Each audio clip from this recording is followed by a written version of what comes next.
At times, we can find ourselves trying to rationalize our belief systems.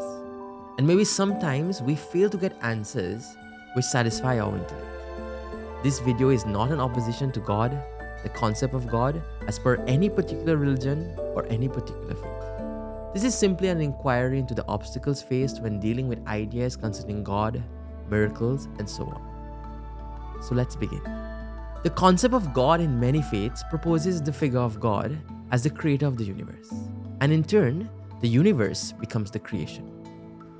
Many philosophies attribute this ability to create the universe as one of God's supreme powers. So what's the problem? Well, for starters, if creation is indeed a product of the creator, God, then that God must have predated creation. If that God predates creation, then we can postulate that there was a time when God was there and creation was not. Well, that's obvious, right? But what if we were to ask the question that if creation was not there at some point in time, then that means God was there all alone. Why would a desire to create anything come about? If God had a desire, then that must mean this figure of God shares a likeness with us human beings.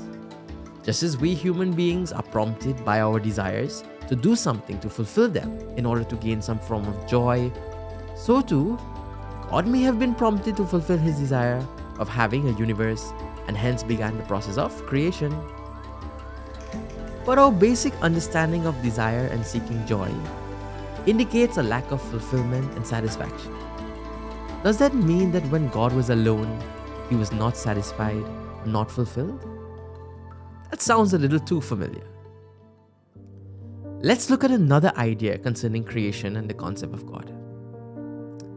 Accepting for argument's sake that God is the creator of the universe, one should further examine the whereabouts of the raw materials which was used for this mega project. Let's take an illustration to clarify. Consider the case of a man who wants to build a car. He's going to need to source the various parts like the engine, exhaust, interior, glass windows, etc. After sourcing the parts, he then assembles the parts together, and having done so, the process of building the car is complete. Considering that God was all alone and there was nothing else, where did the raw materials of the universe come from? Was the raw materials already there while God was there? Does that mean God assembled the universe together like a man assembles a car in a factory? If the raw materials were already there, then we find ourselves having another quest, in which we will have to seek out the origin of this raw material, for which God played no role in creating. That would probably be an indicator of an independent matter. So what's the big deal if God didn't create the raw materials for the universe? Well, that sort of limits the glory of the concept of God.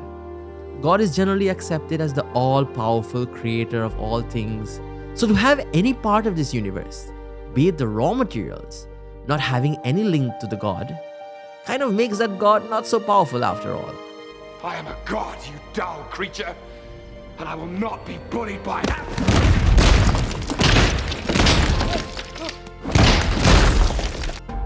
That could also open the possibility to the idea of multiple creators. Many gods, so many content creators. Oh no, we can't let that happen.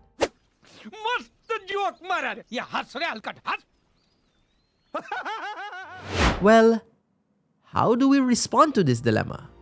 It's a miracle, they say. It can't be explained. Well, maybe a miracle is only a miracle till the time it remains unexplained.